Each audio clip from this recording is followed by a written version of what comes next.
देखिए विगत 6 मास भितर आम माइनोरिटी सब बहुत लोक अन्याय होती गचर बांधिकी भोजी कले गचर बांधिकी बाड़े सी हूँ आम मंत्री प्रताप षडंगी पाख लोक गजपति नवेम्बर 14 तारिख में केस है आज पर्यटन कौन कार्यानुष्ठान ग्रहण करागला ना ये प्रवासी ओडिया मान कर शह शह कोटी टका खर्च कर किए कौन ओडिया नुहति ये कौन न्याय पाइबार योग्यता ना आम आज प्रथम थर संविधान जहाँ लिखाई संविधान को बदल देवा चाहूँगी मोदी सरकार आ मोहन सरकार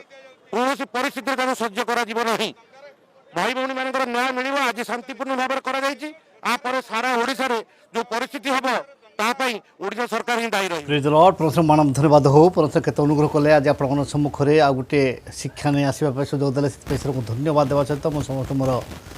प्रेज द लॉर्ड जने प्रेज द लॉर्ड लोग बोल कि हमको जहां तहां जोटा पाइले एटा करो आमे यंत्र चालित मशीन नुहे जे हमको स्विच मार के लोक माने व्यवहार करबे ना आमे रोकठोक ठीक रे आमे देखिबा आमे आदिवासी माने आदिर वास करी कासुचु हमर आखि चक्षु खुलिला दिन थिला आमे पढ़िबा को हमको सुजोग दिया जाउ नथिला आ जे भी तार बुद्धि विद्या खटे के जदि किछटा शिक्षित हला ताहेले ताको कोन करथिले मान शासन करथिले मु जेतबे देखे जने एकलव्य को विषय जो चिंता करे ताहेले ता विषय को जदि हम ताको इतिहास को देखिबा से जने आदिवासी लोक थिले ताको को ताड़ना करकी जो करकी तार माने जे तार एई आंगुठी हातर गुटे एई आंगुठी को काटी निया हला गुरु दक्षिणा से माने ताको शिक्षा देई नांती किंतु तार जो अधिक परिश्रम ज्ञान देले से सरल लोक तांकर माने गोटे दृष्टि देखिकी से ज्ञान जते अभिवृद्धि हेकी आ से माने जो माने ताको पाखरे पड़की रही पड़थिले ताटू भी अधिक विद्या जते पाइले ताको माने से तार विद्या जते देखे तुम गुरु किए से कहले मु तो से पाखक आसबार मो योग्य नुहे मु तो तुम चरण तक आसवा योग्य नुहे निकटतर हेबा योग्य नुहे किंतु मु दूर देखिकी आपण जो शिक्षा दौले मुझे देखी देखी मु शिक्षा कली देखिले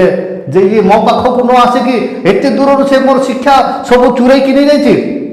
ताहले ताको कोन करे अकर्मण्य करा हबो ताको अकर्मण्य करा हबो तार आंगुठी कटा के फिंगा हेबो तार आंगुठी को जोटा वृद्धा आंगुठी काटे जेंति कि धनुर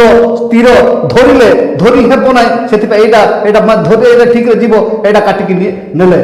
এই প্রকার ভাবে আম লোক মানুষ আজ পর্যন্ত করিকি আসুচ্ছেন আম সরলতা দেখি আম নম্রতা দেখি আম উপরে সমস্ত শাসন করিকি যাচ্ছেন সেপাই আমি সতর্ক হওয়া দরকার সত্য জাঁয়া দরকার সত্য পথে যদি ঠিক রে চলিবা তাহলে প্রভু ঠিক আমକୁ আশীর্বাদ করিবে এই অল্প শিক্ষা উপরে প্রভু আম সমস্ত আশীর্বাদ করন্তু।